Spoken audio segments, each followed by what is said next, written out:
What's going on, guys? This is the 5 Hour Plus podcast with me, Suddy, and this is This is Shyam. bringing you the post game of the Arsenal decapitation. Sorry, the Man City decapitation of Arsenal 5-0. If you didn't think they were league favorites last night, you do. You do now. You do now. Who needs Ronaldo? Am I right, Sham? So we're bringing a bit of a reaction. I think Arsenal were pretty fucking poor in this game, and you know what? Cheers. I'll do my first post match a little bit tipsy because this was a fantastic game to watch for football fans. Sham, what did you think of Arsenal's? Oh, sorry, what did you think of Man City's general play? Because I think there's not much to talk about Arsenal, to be honest.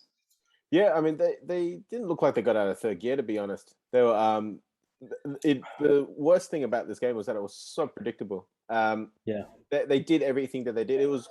It's really interesting just to see them do the simple things really right. absolutely. They were not playing worldly balls, or the best goal was probably Rodri's goal. Yeah, But most of the goals were just a result of the good play. What yeah, separates them a bit in the attacking third is players like Grealish and Sterling with that close control. That's hmm the thing that's hard to stop. But until they get to the final third, it's really they're just doing the simple things, and they keep doing the simple things right. absolutely. And they stuck to the basics. Possession, 81% for Arsenal. They're 25 to one shot. Arsenal had one shot the whole game. Never mind on target.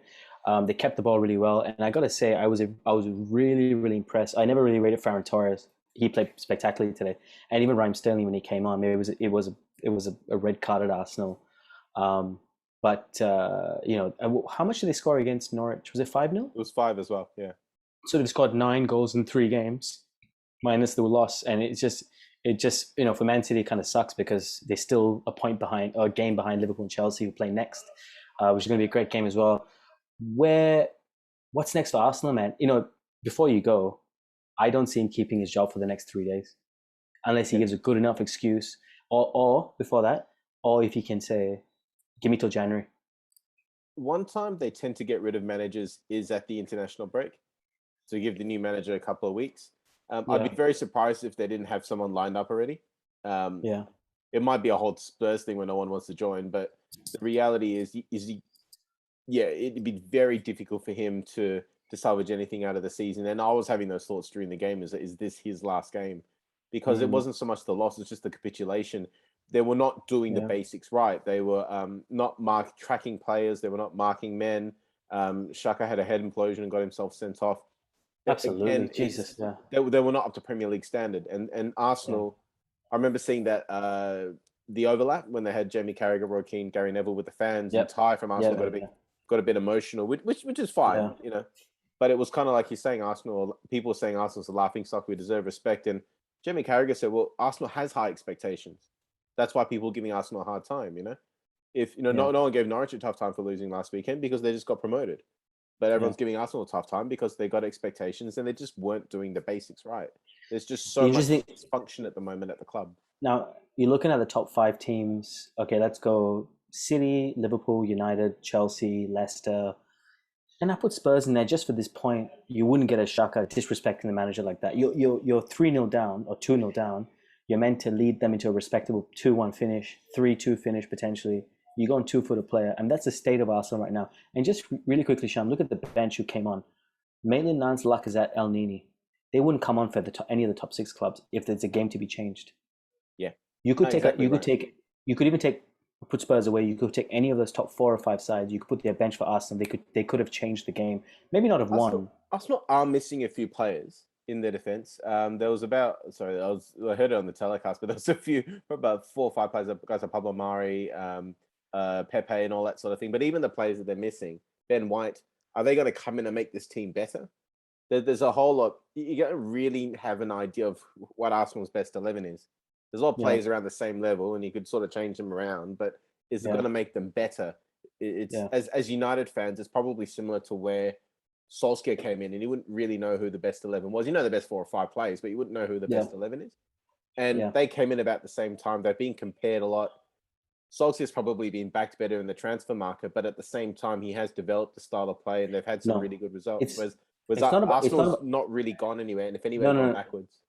It's I don't I got to disagree with that. I don't think it's about being better backed. It's about the pull that Arsenal have, and you know what? Let's fucking talk about this. Oh yeah, I think overall Arteta's not done as well as Solskjaer. I'm just Yeah, making the point that it's not more even or the less being Arteta spread to thing. Solskjaer, but I don't think that that's the difference.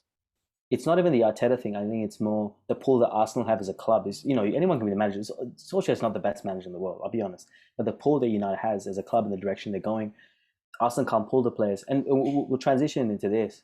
Would Ronaldo have made a difference today? I don't think so, man. For Man City, no. Oh, that's Man a City good point. look. Yeah. Man City's looking very well, and we'll talk about the transfer in a second. I guess we can put this in the video. We were going to make two, but fuck it, we'll do it one.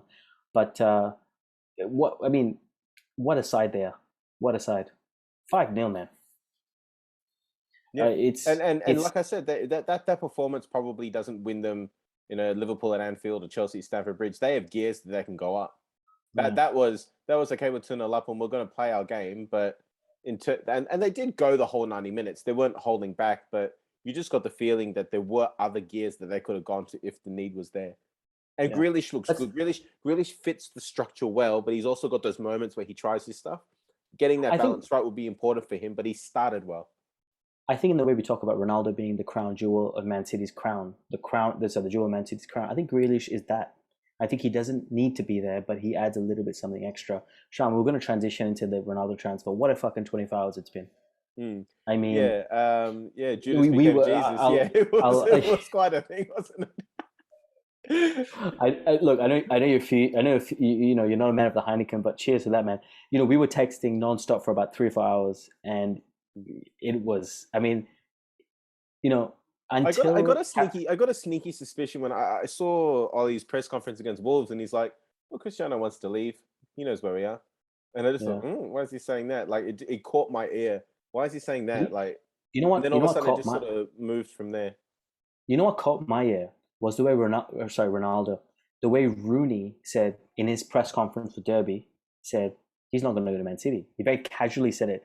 So I found out today. Did you go and watch the Rio interviews with Steve Howson? No, I haven't watched those. No. So he gives a timeline. Please go watch it. And for anyone watching this, go watch it. He gives a timeline. Rio is in a chat with the 2008 class, Evra, Rooney, Fletch, who, by the way, is the director of Football United. They already knew. Apparently, Anderson can't understand a word, but he sends lots of emojis. Yeah. Is that right? Yeah. So apparently they knew 2 days ago he was coming to United, but they couldn't say anything because the moment they heard that he was going to City, apparently flooded the group chat. Everyone called him up. Evra gave him a couple of private messages, and he was like, and Evra sent the screenshot saying, to Ronaldo sending to Evra saying, "I'm coming to United, don't worry." So they already knew. That's why Rooney and Rio were very like, no, Rio he's had coming to United. That whole tweet, right? Yeah, and a couple of hours before that, he sent that Leo DiCaprio meme from Django Unchained. You know that meme of Leo drinking wine, I think it is. Yeah. Yes. Sorry, that's right. Yeah. So I mean, look, it's a great transfer. And how do you think this benefits United? And do you think it actually benefits United tactically? It's interesting because I think that United. I almost thought at the end of last season that they would either keep Cavani or let him go and get Ronaldo. So I kind of feel like Ronaldo is sort of there where Cavani is. They're kind of, the two of them are kind of competing for that spot. So it might even be that they just say, "Listen, hey, this might not work out. Do you want to go back to Boca?" Like his father was insinuating. He's probably the one in a short-term sense under threat. Martial's probably the one in a bit of a longer sense. Martial's 25 now, unbelievably. I was looking it up the other day. Yeah. But I think, this is a player you build a team around. United have had an inability to take chances, particularly against those teams where they've been struggling to break down, and then he gets sort of one or two chances. Those chances fall to Ronaldo, they're goals. He's definitely, he will elevate them. Like, they normally say a player coming in gives you about 5 points, like a world-class player could have 5 points. This guy could have 10, 15 points to what they did last season. And let me say this. I think in the back of Ollie's mind, he's brought in for the small games, not for the big games. United last season proved that they were fifth best in the top six, or maybe fourth best. They came second, but they had 11 draws. I think he's brought in to finish off the small teams, to get the Southamptons over the line, to get the Brightons over the line. Although they beat Brighton, well, they didn't beat Brighton in full time. They beat them in the 96. He's not built for counter-attacking. He's a fox in the box. That's what he's been called for. Whereas the younger Ronaldo was brilliant in a counter-attacking side. I think that he will play all the Champions League games. I think that he won't play any of the cup games unless they go to Wembley. I think that he will probably come off the bench in some of those. They will ration his time, particularly with the galaxy of talent United now have up front. Like, you've got Sancho, Fernandes, Cavani, Greenwood, Rashford, and Ronaldo. So there's like Yeah. 6 guys there, and of You didn't course say Daniel Bruno. James. Oh, you But said Fernandez. Sorry. yeah, I did. I said Bruno and Pogba Is as it? well. I mean, he's Yeah. playing Oh he's yeah. playing left Paul. wing now, Paul. right? Paul. So he's our Paul. new left winger. But yeah, and like I said, don't forget Daniel James. But at the same time, it's the time will be rotated. He'll be Yeah. used for specific purposes, and I think that they'll probably ease him in. He's Yeah. not going to be playing every minute of every game, but he'll understand that. He'll know that. Yeah. Last thing, does this make United title favorites? No, it doesn't. I I don't still think. think I that don't think so either. Chelsea have years to go up. City have been absolutely awesome. Liverpool Yeah. have been very, very good. Yeah. I thought Liverpool would do well, but they're doing better than I expected. So I think that it probably goes. I thought that Chelsea were here, and sorry, I thought Man City were here, and I thought Chelsea, Liverpool, and Man United were behind. I think that gap is a lot narrower. I wouldn't quite say it's a 4-horse race, but you never know. I do think City is still the favourites, and those 3 teams are all still arguing around them. I hope United can somehow get a holding midfielder. I don't know if Cristiano can play there, but I hope they still somehow can find that holding midfielder. But other than that, 3 world-class players in one window, that's rare. That's very rare. What I'm hoping for is Brendan Rodgers football, where United are going to outscore everyone this season, and obviously, in my eyes, you're talking about Liverpool Rodgers, right? Yeah, Liverpool Rodgers, yeah. Or Rodgers. Well, now he's got 2 of the best midfielders in the world, in my opinion, Tielemans and Ndidi. But look, I'm absolutely delighted. We put a video out last night. We were going to take it down, but we thought, that's work that we put out. We have to stick by the word, and it's not. It'll be a bit. It'll be a bit Conor McGregor-esque to delete tweets and delete videos. So yeah. So watch out for our video tomorrow when he goes back to AC Milan. But yeah, apart from that, he'll have. There's a nostalgia to it. I mean, the thing is that football is about romance. Like, not every team wins. 20 teams compete, 1 team wins. There needs to be an element of romance in there, and that comes in.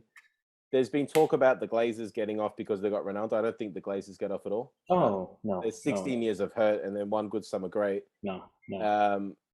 United need to start winning things, and the Glazers need to start. Okay, they've invested in the squad, but it's been so haphazard.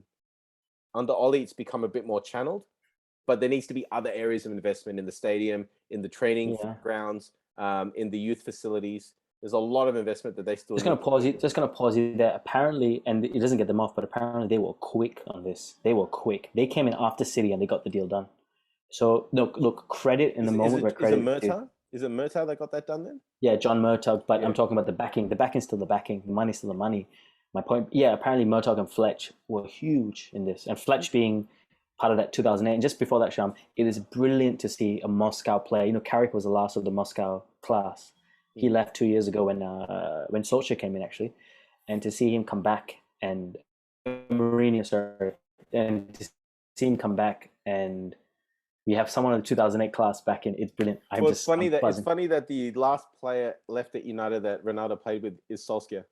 There's an irony within that. But yeah, it's a big day for United. It's a big day for City as well. I mean, beating Arsenal 5-0 as badly as Arsenal played, it's not something to be sniffed at. Yeah. Anyway, look, it's been a crazy day, crazy kind of 36 hours of football. We've put up videos eviscerating Ronaldo. Arsenal themselves got eviscerated, but we're here to cover it all as much as we can. Shyam, any closing thoughts on Arsenal, Ronaldo, Man City? On Arsenal, I didn't. Now that you've brought it up, is a very good chance that he'll be sacked before the weekend. Some of the Arsenal fans were leaving at 3-0 when it was really bad, and they were 3-0 down at 35 minutes in. And with Ronaldo, one thing I wanted to say about the Glazers is that they've been reluctant to spend big on transfer money. They're lot less reluctant to spend on wages. So getting Ronaldo in on the wages that he's on, I don't think that was an issue for them because they'll make it back in the t-shirt sales. Messi, they sold 800,000 PSG shirts in 24 hours after Messi signed, which covered the fee. But it's the transfer fees that they seem to balk at. So they've actually got 3 really good. If you consider Sancho's 35 mil less than what they thought, Varane probably about 15, 20 mil less than what they thought. Ronaldo, they got him for 15. He was supposed to be available for 30. So they've done well in that regard. They've been less afraid of the wage side, but at the same time, they do have a whole bunch of players on the books that are probably earning more than they should. So it's good to get Ronaldo in. Hopefully they can clear some of their dead wood out of the squad as well before the transfer window shuts. It's a very big squad. It's too big. Yeah. Yeah, I think we'll end it there. Look, Arsenal, Chelsea next. Sorry, Liverpool, Chelsea next. I'll be catching that. It's going to be an immense tie. Lukaku versus Van Dijk. I think Lukaku's never really had a good game against him. It's going to be immense. Arsenal down the dumps, last in the table. No point. 3 games in.